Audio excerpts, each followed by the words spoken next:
안녕하세요. 저는 인천에 살고 있는 30대 후반의 남성입니다. 익명으로 적는 글인데도 무척이나 떨리네요.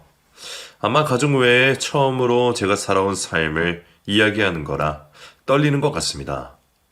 어쩌다 유튜브에 올라온 사연을 보게 되었는데 상황만 달랐지 사연자분의 감정이 저와 너무나도 닮아 시간이 가는 줄도 모르고 사연에 들었어요.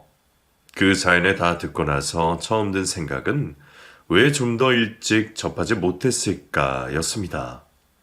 만약 조금 더 일찍 알았더라면 제 안타까운 시간이 좀 더 줄었을 텐데 말이죠. 그래서 저도 용기를 내어 사연을 보내볼까 합니다.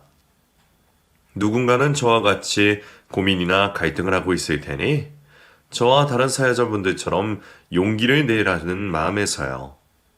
처음 누군가에게 전하는 거라 많이 서투를 것 같은데 많이 이해해 주셨으면 합니다. 그럼 시작해 보겠습니다. 어릴 적 저는 화목한 가정에서 부모님의 유일한 외동아들로 가족의 사랑을 받으며 자라왔습니다. 그때는 모든 것이 행복했고 어린 저는 아무 걱정할 일이 없었죠. 하지만 그런 시절은 길지 않았고 부모님의 이혼과 함께 저의 행복도 산산이 깨어져 버리고 말았습니다. 그때는 제가 어렸던 탓에 자세한 부모님의 사정은 알지 못하지만 이혼을 하시기 얼마 전부터 부모님이 자주 싸우셨던 것이 기억이 납니다. 이전까지만 해도 집안에 큰 소리 날 일 없이 화목했던 저희 집이 언젠가부터 다툼으로 불안해져 갔죠. 싸우시던 부모님은 결국 이혼을 하시게 되었고 저는 그 후로 그동안 별로 가깝지 않았던 친할머니 손에 맡겨지게 되었습니다. 할머니를 포함한 집안 식구들은 바람난 엄마 때문에 저희 가정이 파탄났다며 모두들 엄마 탓을 했고 그런 어른들의 말을 듣고 자란 저는 엄마의 외도로 우리 가정이 깨어졌다는 것을 알게 되었죠.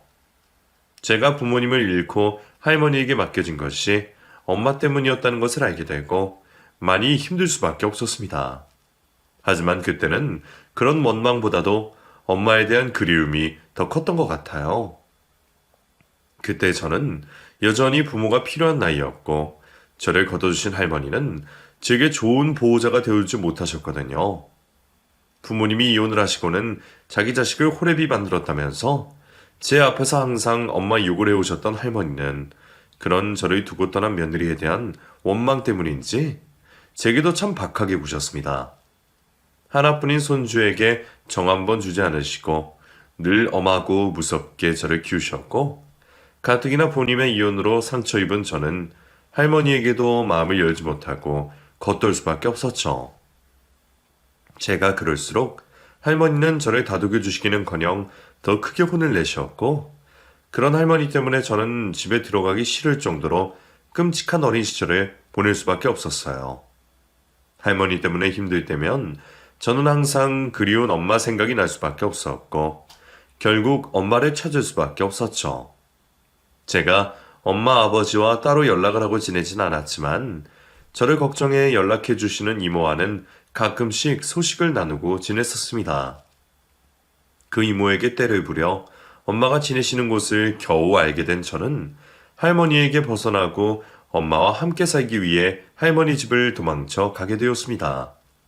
그렇게 물어 어렵게 엄마를 찾아갔지만 엄마는 오랜만에 만난 저를 보고 전혀 반가워하지 않으셨어요. 엄마, 나왔어. 나 엄마랑 살고 싶어서 찾아왔어. 엄마, 나 보고 싶었어? 세상에, 너 어떻게 알고 여길 찾아왔니? 너 여기 오면 안 돼. 엄마, 너랑 같이 살 수 없어. 할머니 걱정하시기 전에 얼른 집으로 돌아가라, 얼른. 엄마는 제 기대와 다르게 집을 나온 저를 보고 난색을 표하시고 저를 마치 모르는 사람처럼 경계하는 눈빛을 보이시며 집으로 돌아가라고 하셨습니다. 그저 반가운 엄마의 얼굴을 기대하고 있던 저는 생각하지 못했던 낯선 엄마의 모습에 당황할 수밖에 없었고 저를 떠밀어 보내는 엄마의 행동에 큰 충격을 받게 되었습니다. 그리고 그 일이 제게는 절대 잊을 수 없는 상처가 되어버렸죠. 그때까지도 할머니의 말을 들으면서도 엄마가 나쁜 사람일 리 없다고 생각했던 저는 저를 매몰차게 대한 엄마를 보며 엄마에 대한 원망을 원색적으로 드러낼 수밖에 없었습니다. 어렵게 찾아온 자식을 매정하게 돌려보내는 엄마를 보며 엄마가 자신의 욕심 때문에 가정을 파탄냈다고 확신을 하게 되었죠. 결국 저는 다시 할머니에게 돌아가야 했고 저의 불행은 또다시 반복될 수밖에 없었습니다. 여전히 할머니에게 정을 붙이지 못하고 애정을 느끼지 못했던 저는 그 후로 더 이상 어른들을 믿지 않겠다 다짐하게 되었습니다. 집안 어른들 모두 아이인 저에게 너무한다고 생각하며 어린아이를 방치한 어른들에게 깊은 불신을 느끼게 되었고 가족들에게서 정을 떼고 하루빨리 그 집에서 벗어나려 노력할 수밖에 없었죠. 그래서 그 후로 저는 모든 어른들의 도움 없이 스스로 해내기 위해 안간힘을 써왔고 혼자 살아보려 죽을 힘을 다해 살 수밖에 없었습니다. 그리고 혹시 내가 나중에 가정을 꾸리게 되더라도 절대로 내 부모처럼은 살지 않겠다고 다짐했어요. 그렇게 어릴 적 상처를 미처 치료하지 못한 저는 그 상처를 자양분 삼으며 제 스스로 채찍질하며 열심히 살아갔고 그렇게 이 악물고 살아온 탓인지 어느새 저는 주변에서 성실하다며 좋은 평가를 받으며 꽤 성공한 삶을 살게 되었습니다. 저는 더 이상 남에게 손 벌리기 싫어 발버둥 치는 꼬맹이가 아니었고 이제는 필요한 게 있으면 충분히 자급자족할 수 있는 어른이 되었습니다. 그래서 이제는 좋은 사람을 만나 가정을 꾸리는 것도 충분히 생각해 볼 수 있었죠. 하지만 마음 통하는 사람이 없어 짝이 없던 제가 동창회에 참석을 하게 되며 운명의 제 짝을 다시 만나게 되었습니다. 학교를 졸업하고 항상 그리워하던 동창을 말이죠. 몰라보게 예뻐진 그 친구는 어렸을 적 저의 첫사랑이었습니다. 같은 반이었던 시절 저와 비슷한 형편과 가정의 모습이었지만 저와 다르게 성격도 밝고 친구도 많았던 정연이가 제 기억에 또렷이 남아 있었습니다. 어린 시절 상처를 받았던 저는 제 처지를 비관하며 누구도 믿지 않고 악에 받쳐 살았지만 정연이는 그렇지 않았어요. 어려운 와중에도 늘 다른 사람들과 나눌 줄 아는 사람이었고 사람들에게 곁을 주지 않고 이악 물고 버티는 제게 여유를 가지는 법을 알려주었던 고마운 친구였습니다.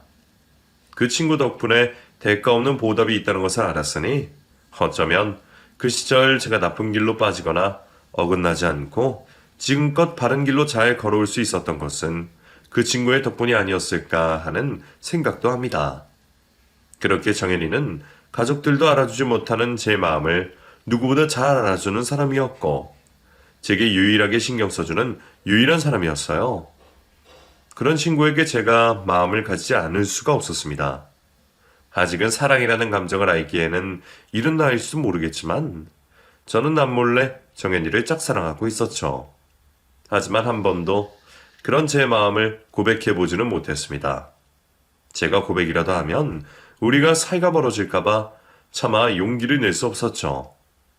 짝사랑과 동시에 세상에 유일한 제 친구였으니까요. 그런 옛 첫사랑을 오랜만에 다시 보게 되니 저는 다시 떨리는 마음을 주체할 수 없었습니다. 이제는 성숙한 여자가 되어 더 예뻐진 정연이는 여전히 친절했고 제게 다정했어요. 그리고 오래전 그때처럼 저를 반갑게 맞아주는 정연이를 보며 저는 뒤늦게서야 용기를 내게 되었습니다. 그렇게 저희는 옛 추억을 회상하며 다시 가까워지게 되었고 어릴 적 제가 바라던 대로 연인이 될 수 있었습니다. 제 고백을 선뜻 받아준 정연이에게 고마웠어요. 어릴 적 순수한 첫사랑이 이루어지게 되며 저는 행복할 수밖에 없었습니다. 나이를 먹고 상처가 아물 때도 되었지만 여전히 마음 기댈 곳 없던 제게 정연이는 따뜻한 위로이자 안식처였으니까요. 뒤늦게라도 그런 여자를 만나게 된 것은 제게 다시는 없는 행운이라 생각하며 저는 정연이에게 점점 더 마음을 기댈 수밖에 없었습니다. 순수했던 그 시절과 똑같이 여전히 정연이는 계산 없는 순수한 사랑을 저에게 주었고 오랜만에 느끼는 그 품 속에서 편안함을 느꼈습니다.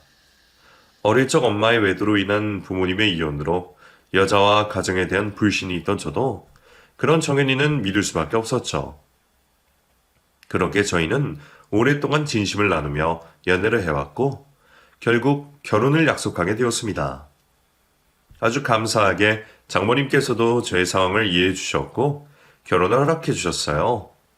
정연이와 제가 비슷하게 편부모 가정이긴 하지만 그래도 자식 가진 어머니의 마음으로 더 나은 가정 환경을 가진 사람과 결혼을 하길 바라셨을 텐데 저를 이해해 주시고 사이로서 받아주셨던 거죠.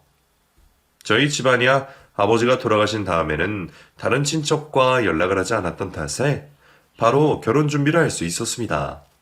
그렇게 바쁜 결혼 준비를 하게 되었어요.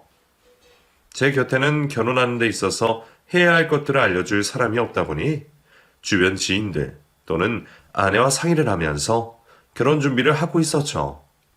주변에서는 가족이 없어서 결혼 준비하는데 힘들겠다며 한마디씩 위로를 건넸지만 그때까지도 아무렇지 않았습니다.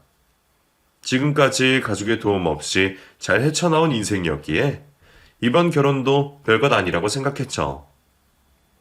이런데 가끔 단란한 가족이 그리워지는 때가 있었습니다. 한 번은 웨딩 사진 촬영이 있던 날이었어요. 야외에서 사진을 찍기로 한 날이었는데 화장을 하기 위해서 잠시 스튜디오에 들어가게 되었죠. 그곳에서 실내 촬영을 하고 있는 두 사람을 보았습니다.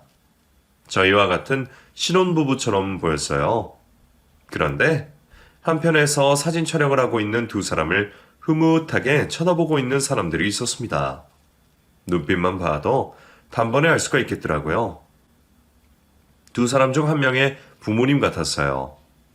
자식들이 웃는 모습에 따라 웃으며 포즈도 알려주시고 긴장한 두 사람에게 농담을 하며 화기애애한 분위기를 만들고 있었죠. 그러다 다음 촬영 때문에 잠시 쉬어가게 되었는데 어머니로 보이는 분께서 남자에게 달려가 머리카락을 만져주고 땀을 닦아주시는 겁니다. 아버지로 보이는 분께서는 남자에게 왜 이리 긴장했냐고 물어보며 과거 자신이 웨딩 사진 찍을 때 이야기해 주시고 있었고요. 그 당시 제가 무슨 생각을 하고 있었는지 정확하게 생각이 나지 않지만 아마 나도 저런 부모가 있었다면 정도가 아니었을까 싶어요. 그런 제 모습을 아내가 보았나 봅니다. 제 가정사를 알고 있던 아내였기에 그 가족들을 아련하게 쳐다보고 있는 제가 안쓰러웠나 봐요. 야외 촬영을 마치고 저녁 식사를 한 뒤 집으로 데려다 주는 길에 제게 어머니를 찾아보지 않겠냐며 물어봤죠. 아까 야외 촬영 나가기 전에 스튜디오에서 사진 찍는 가족들 보면서 무슨 생각했어? 아, 그냥 실내 촬영은 어떻게 하나 보고 있었지. 별 생각 없었어. 에이, 표정이 그렇지 않던데. 내가 너를 1, 2년 본 것도 아니고. 그 정도 표정도 읽지 못할까봐 복잡했지? 부럽기도 하고 상황이 슬프기도 하고. 뭐 어쩌겠어. 사람 사는 인생 원한다고 다 가질 수 있는 것도 아니고 각기 상황에 맞춰서 지내는 거지. 그때 잠깐 기분이 묘했던 것뿐이야. 내가 전부터 생각을 했었는데 이제 결혼도 얼마 안 남았고 지금 아니면 또 사는 데 치여서 말을 못 꺼낼 것 같아서 지금이라도 어머님 찾아보지 않을래? 너한테 큰 상처인 것도 알지만 너도 어른이 된 상황에 막상 어머님을 뵈면 또 어떤 감정일지 모르잖아. 만나서 네가 받은 상처 전부 털어놓으면 속은 좀 나아질 거고 아무런 행동도 안 하고 아쉬움이 남는 것보다는 만나서 어떤 식으로든 푸는 게 좋을 것 같은데. 나 지금 무슨 소리 하는 거야? 당장 결혼이 코앞인데 지금까지 내가 하는 말은 무시한 거야? 나 그 사람 절대 용서 못하는 거 몰라? 애초에 자식 버리고 사랑하는 사람 생겼다고 집 나간 것도 이해 못해. 그렇게 절절한 사랑이면 죽어서 다시 태어나서 하지. 왜 먼 사람들 가슴에 대못을 박아? 그뿐이야? 자기가 낳은 자식인데 엄마를 찾아온 자기 자식을 그런 식으로 쳐다봤어. 내가 말했지. 그 눈빛이 어땠는지. 아직도 그 눈빛이 잊혀지지 않는다고. 날 경계하던 그 눈빛이. 거기다 한 번 안아주면 덧나기라도 해? 그 어린 내가 고생을 해서 찾아왔는데 한 번 안아주고 달래주고 나서 보내면 될 것을 그렇게 매정하게 돌려보냈어. 그런 사람을 이제 와서 찾으라고? 2번이나 나를 거절한 사람을? 정연이 너 결혼한다고 하니까 감상적인 건 이해하겠는데 내 생각도 좀 해줘라. 내가 그 사람 얼마나 미워하는지 알면서 그런 말을 하지 말라고. 알겠어. 미안해. 나는 네가 결혼을 하니까 혹시 마음에 변화가 있지 않을까 싶어서 말했던 거야. 미안. 순간 어머니라는 말을 듣자 화가 났던 저는 저를 생각해서 말을 꺼낸 아내에게 화를 내고 말았습니다. 제 평생의 컴플렉스라는 걸 아는 아내가 그 말을 한다는 것에 화를 냈던 거였죠. 이후 아내의 집까지 데려다 주는 동안 아무 말도 하지 않고 갔습니다. 그렇게 아내를 데려다 주고 집으로 돌아와서는 많은 후회를 하게 되었어요. 아내에게 화를 낼 필요까지는 없었는데 순간 저도 모르게 욱해버렸죠. 그 일을 앉아서 생각한 저는 바로 아내에게 전화를 걸어 사과를 했어요. 다행히 아내는 그런 저를 이해해 주었고 우리는 다시 아무 문제 없이 결혼 준비를 하게 되었죠. 그런데 그 일이 있고 얼마 뒤부터 조금씩 아내와 어긋나기 시작했습니다. 분명 괜찮다고 말을 했지만 제가 화를 낸 것에 아직 기분이 풀리지 않은 건지 아내는 저를 대면대면하게 대하기 시작했죠. 제 잘못임을 알고 있었던 저는 그런 아내의 기분을 풀어보려 노력했습니다. 다시 화를 내지 않겠다고 약속도 하고 작은 이벤트도 하면서 말이죠. 노력하는 제 모습에 조금은 풀린 모습을 보였지만 그래도 아직 뭔가 남은 것 같았어요. 결혼이 코앞인데 갑자기 운동을 하겠다며 결혼 준비를 설렁설렁 하지 않나. 장모님과 결혼 관련으로 상의할 것이 있다며 저를 따돌리고는 했죠. 매일 운동한 기록을 사진으로 남기고 작성하는 걸 봐서는 거짓말 같지는 않은데 누구보다 열심히 하던 결혼 준비를 살짝 손 놓는 모습을 보니 수상하더군요. 정연아, 너 아직도 나한테 서운해서 이러는 거야? 뭐 결혼을 하되 서로 개인 감정이나 사생활은 따로 하자 이런 거야? 뭐? 그게 갑자기 무슨 소리야? 내가 언제 그렇게 말했다고. 기호 며칠 동안 그런 모습을 보이니까 그렇지. 내가 운동 다니자고 할 때는 다니기 싫다고 하더니 지금은 결혼 준비도 뒷전으로 두고 운동하고 있잖아. 그리고 꼭 내가 시간 좀 남아서 데이트 좀 하려고 하면 운동 간다고 하고. 누가 운동을 그렇게 정해진 시간 없이 해. 또 장모님과 무슨 할 말이 그렇게 많은데 이 모든 게 그날 이후부터 벌어지니까 내가 그렇게 생각하는 거지. 내가 분명히 말했잖아. 그날 일은 다 이해하겠다고. 운동은 그냥 시간이 비면 하는 거라 그렇게 된 거고 엄마랑도 계속 할 말이 있어서 그렇고 그리고 결혼 준비 이제 할 것도 없잖아. 청첩장 받아서 모임에 나눠주는 게 전부인데 왜 예민하게 굴어? 그렇게 아내가 말을 하니 제가 할 말이 없었습니다. 분명 아내의 태도가 변한 건 맞는데 이걸 느끼는 게 저 혼자뿐이니 답답하기만 했죠. 그러다 친구들에게 청첩장을 건네주는 자리에서 이 이야기를 하게 되었어요. 친구들은 다들 한마디씩 거들며 결혼 전에 기싸움을 하는 거다. 아직 화가 덜 풀려서 그런 행동을 하는 거라며 별별 이야기가 다 나왔죠. 그러다 한 친구가 잔뜩 취한 채로 저에게 말을 해왔어요. 야, 차훈아. 너는 답을 다 알고 있는 거야. 다만 그 답을 네 입으로 꺼내는 게 어려울 뿐이지. 여기 있는 사람들 다 알고 있을 텐데 왜 너만 몰라? 네 옆에 그 짓을 당한 사람이 있는데 남자 생긴 거야. 남자. 여자들 결혼할 때 보면 별 이상한 감정에 다 휘둘려서 예전 남자들 생각나고 그런데 지금 하는 이야기 들어보면 진지한 만남인지 단순한 잠깐의 일탈인지는 모르겠지만 남자 만나는 것밖에 더 있겠어? 설마 내 아내 될 사람이 그럴까 싶지? 나도 내 두 눈으로 보기 전에는 그럴 거라고 생각했어. 그런데 생각보다 그런 일 엄청 많다. 여기 모인 사람이 8명인데 그 중에 나 하나는 그 일을 당한 걸 보면 모르겠어? 이거 많이 취했네. 쓸데없는 헛소리를 하고 있어. 장훈아, 얘 말 마음에 두지 마. 맨날 술 먹었다며 아무한테나 하는 소리니까. 술에 취한 그 친구는 자신이 말했던 것처럼 결혼 전 예비 신부의 바람으로 파혼을 했던 친구였습니다. 가까운 사람에게 그런 말을 들었다고 해서 아내가 저 말고 다른 남자를 만났고 있을 거란 생각은 하지 않았어요. 학창 시절이나 연애 시절 내내 믿음직한 모습을 보였던 아내였기에 친구가 술주정을 부리며 한 말은 절대 아닐 거라 생각했죠.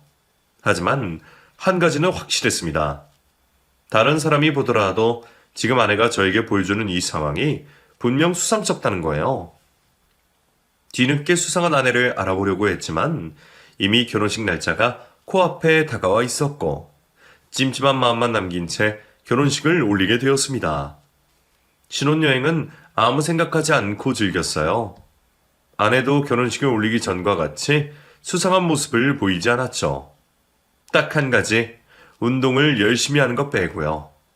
그렇게 행복한 결혼식과 신혼여행을 마치고 돌아오게 되었습니다.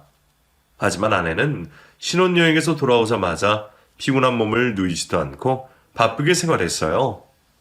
그 모습을 보니 신혼여행 내내 안심되었던 마음이 다시 움직였습니다.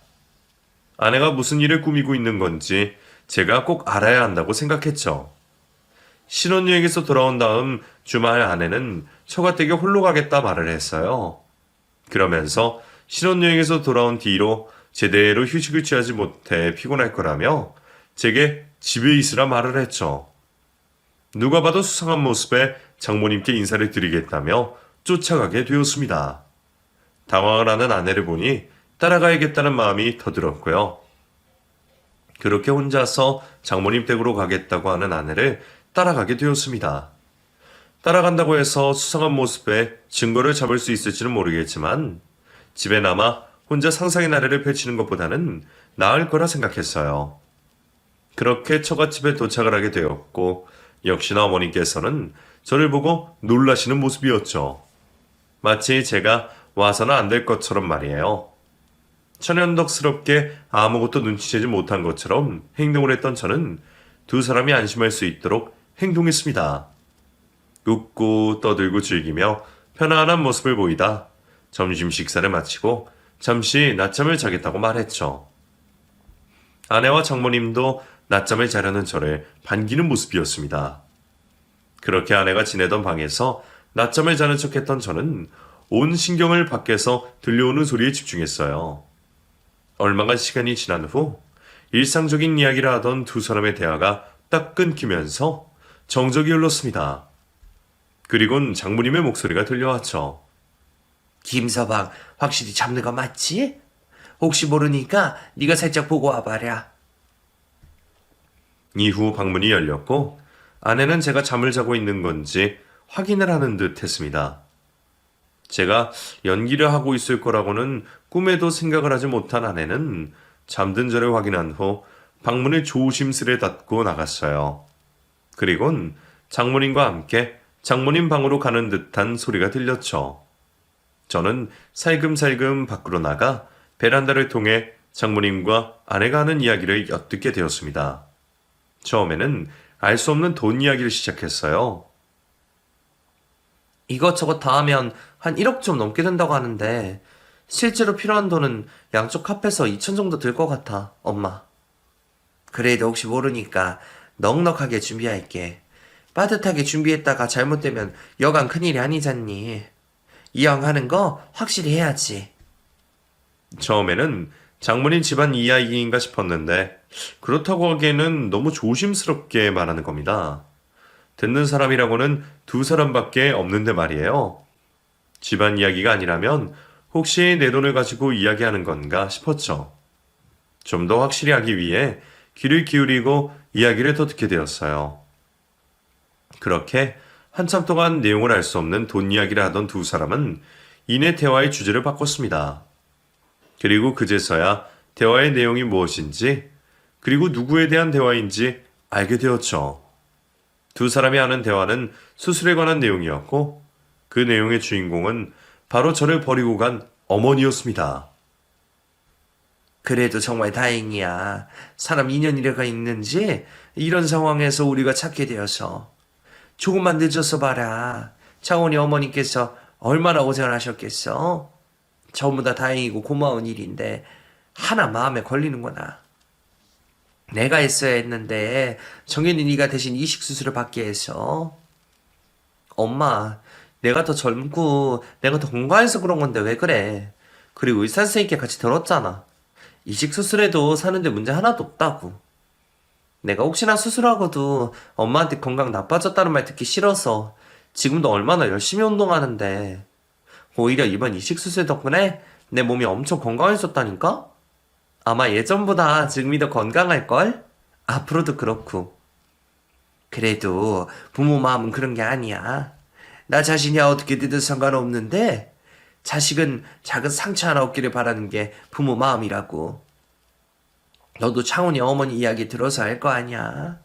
또 창훈이 어머님 이야기 꺼내니 눈물이 나오려고 한다. 창훈이 어머님도 착각하시지. 그 상황이면 아들에게 부탁 한번 하실 법도 한데.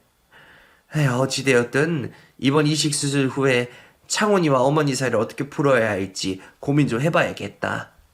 지금까지는 창훈이 어머니 챙긴다고 그 생각 할 시간이 없었으니. 그 대화만으로는 정확히 알 수 없었지만 상황이 좋지 못한 어머니를 아내와 장모님께서 도움을 주고 계신 것 같았습니다. 그 정도 일이라면 아내와 집으로 들어가 어머니를 도와주지 말라고 하면 되는 거였어요.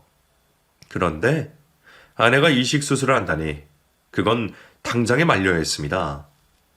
다른 남자와 바람이 나서 저를 버렸고 그런 엄마지만 내 엄마였기에 그리워 찾아간 저를 다시 집으로 떠밀어 보낸 매정한 어머니였어요. 세월이 흘렀다고 해서 어머니가 안타까운 상황에 처해 있다고 해서 제가 겪었던 어린 시절의 악몽을 없었던 일로 치부할 수 없었죠. 저도 모르게 아내와 장모님을 당장 말려야 한다는 생각이 들었고 자리에서 일어나 성큼성큼 장모님 방으로 들어갔습니다. 갑작스러운 제 난입에 아내와 장모님께서는 무척이나 당황한 모습이셨어요. 저는 두 사람의 놀란 마음을 신경 쓰지 않고 당장 지금 계획하고 있는 일을 모두 중단하라고 외쳤죠. 두 분이 나누고 있던 대화 전부 엿들었습니다. 다른 말 하지 마시고 지금 하시는 일 그만두세요.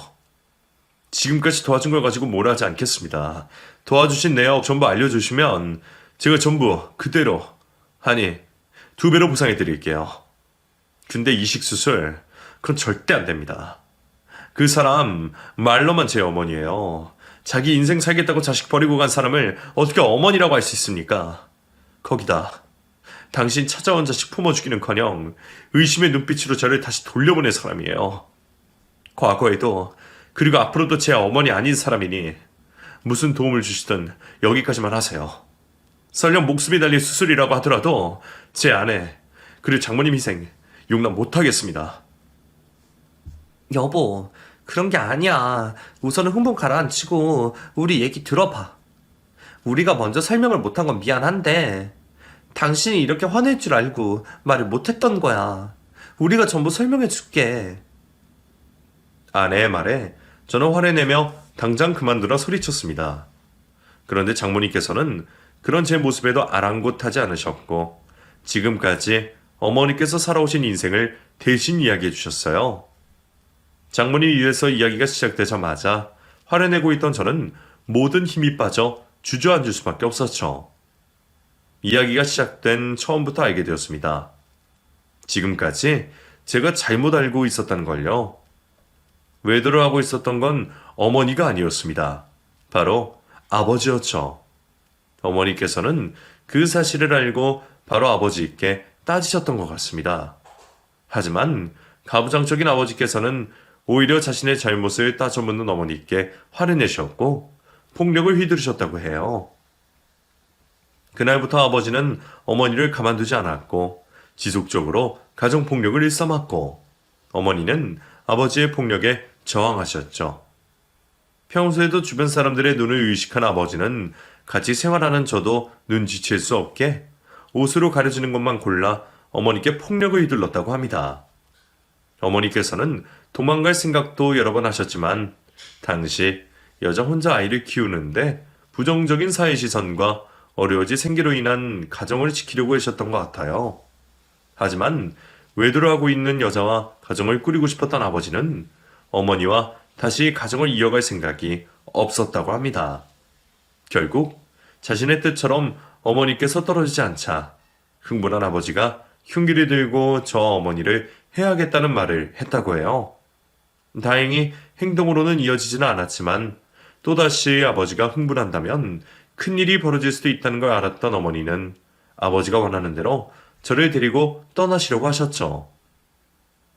원래대로라면 제가 어머니와 같이 그 집을 떠나 생활을 하게 되었을 거예요.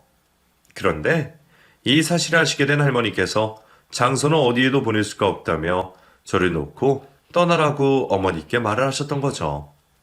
그래서 저를 두고 어머니께서 떠나시게 된 겁니다. 나중에 어머니께 직접 들은 이야기이지만 자신을 따라가지 않으면 밥이라도 마음껏 먹을 수 있고 지붕 있는 집에서 추위에 떨지 않고 생활할 수는 있으니 저를 두고 떠나셨다고 해요. 물론 자식을 두고 떨어지지 않은 발걸음을 억지로 한 발자국씩 옮기면서 말이죠. 그 뒤로 어머니께서는 이혼을 당한 여자라며 외가의 도움도 받지 못하셨고 홀로 겨우 몸을 챙기며 사셨다고 해요. 그러다 어느 날 제가 어머니 앞에 나타난 거죠. 아들인 제가 자신의 눈앞에 왔을 때까지도 사무친 그리움이 만들어낸 허상이라고 생각하셨다고 합니다. 가끔 제가 나오는 꿈을 현실이라고 생각하셨던 일이 많으셨던 탓이었죠. 그러다 눈앞에 있는 제가 허상이 아닌 것을 아셨는데 반가움보다 걱정이 되셨다고 합니다. 혹시 자신이 떠난 뒤로 폭력적인 아버지에게 자신을 대신하여 폭행을 당하고 있지는 않을까 하고 말이죠. 제가 느낀 경계의 눈빛은 처음에는 허상인가 현실인가를 확인하는 거였고 두 번째는 제 몸에 상처가 없는지 확인을 하셨던 거였어요. 그렇게 제 몸에 작은 생채기마저 없자 어머니께서는 안심을 하셨지만 곧바로 다른 불안한 생각이 드셨죠.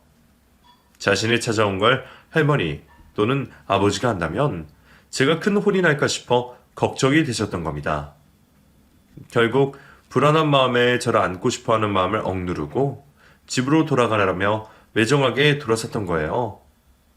아무것도 몰랐던 저는 그 상황을 또다시 오해했던 거고요.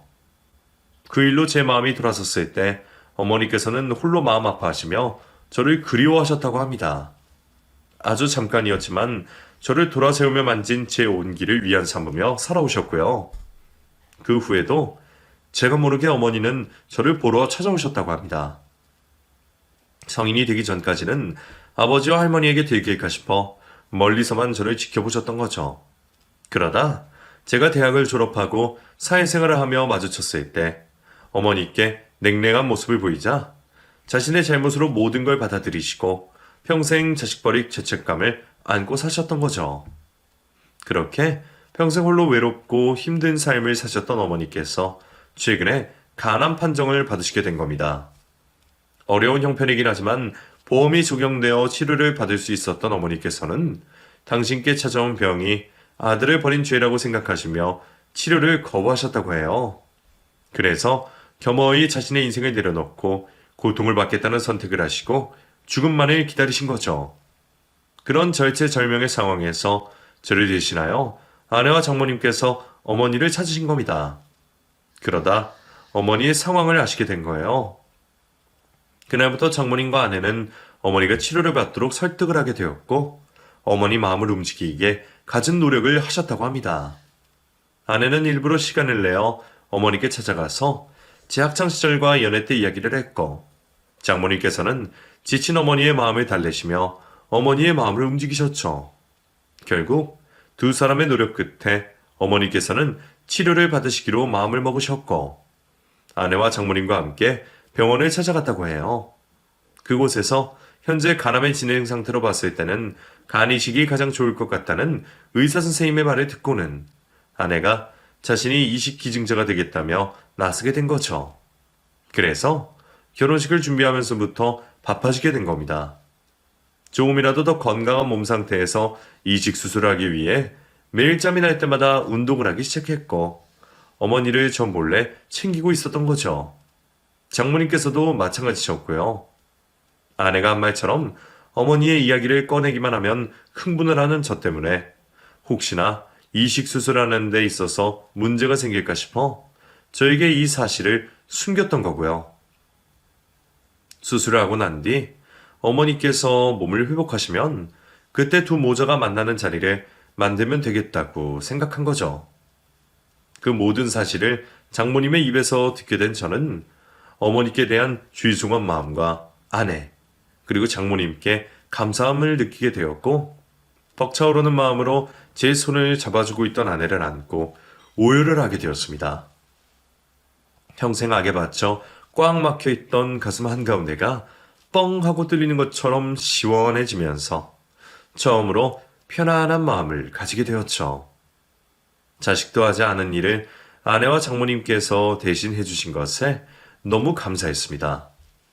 눈물과 콧물 범벅이 되어 제 모습이 추한지도 모르고 장모님과 아내에게 감사하다는 말만 계속했어요.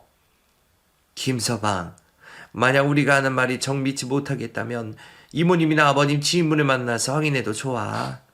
나랑 정연이도 김서방 자네가 상처받는 거 싫어서 나름대로 다 알아봤거든. 내가 자네 어머님 이야기를 제대로 다 전달했는지 모르겠지만 거짓된 부분은 하나도 없다네. 오해로 시작된 미움인 만큼 그 오해가 다 풀렸으면 더는 자존심 같은 건 부리지 마이게. 자네와 어머니 떨어질 시간만 해도 어언 30년인데 그 시간이 너무 아깝지 않나? 지금 당장부터 사랑한다고 매일을 말해도 부족한 시간일 거야. 더군다나 어머니께서 아프신 상황이 더더욱 그렇고 마음만 진정되면 우리랑 같이 어머니께 찾아가자고. 어머니께서도 자네 무척이나 보고 싶어 하시니 지금 같은 상황에서는 다른 치료보다 자네 얼굴 한번 보는 게 더 큰 힘이 될 거야. 네, 장모님, 당연하죠. 제가 지금까지 다 잘못한 겁니다. 어머니께도 장모님께도 아내에게도 감사합니다. 감사해요. 정말 장모님과 정연이가 아니었으면 어머니를 평생 미워하면서 살았을 거예요. 속으로는 보고 싶어 하면서 말이죠. 정말 잘하겠습니다. 정말 우리 가족 모두한테 잘할게요. 감사합니다.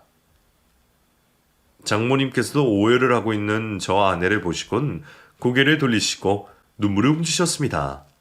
다음날 장모님과 아내와 함께 어머니를 찾아뵙게 되었어요. 과거와 다른 의미로 발길이 떨어지지 않았습니다. 너무 죄송한 마음이었거든요. 어머니를 마주하는 게 너무 죄송해서 두려웠습니다.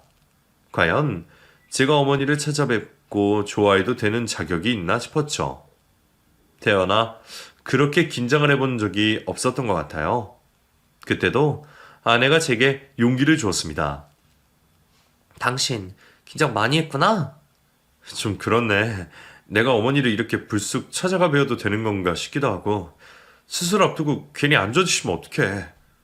그럴 리가. 어머니께서 당신 얼마나 보고 싶어 한다고.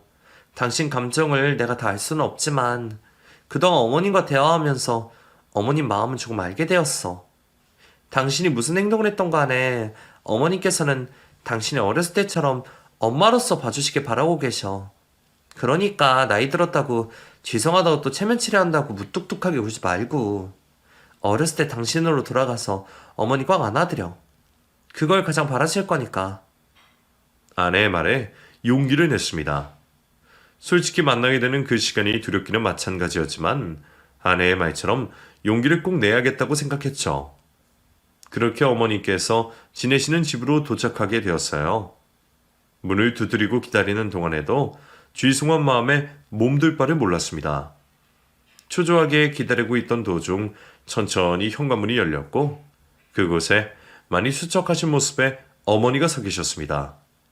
성인이 되어서도 뵌 적이 있지만 제 기억 속의 모습은 어머니는 제 초등학교 시절의 어머니 모습이었어요.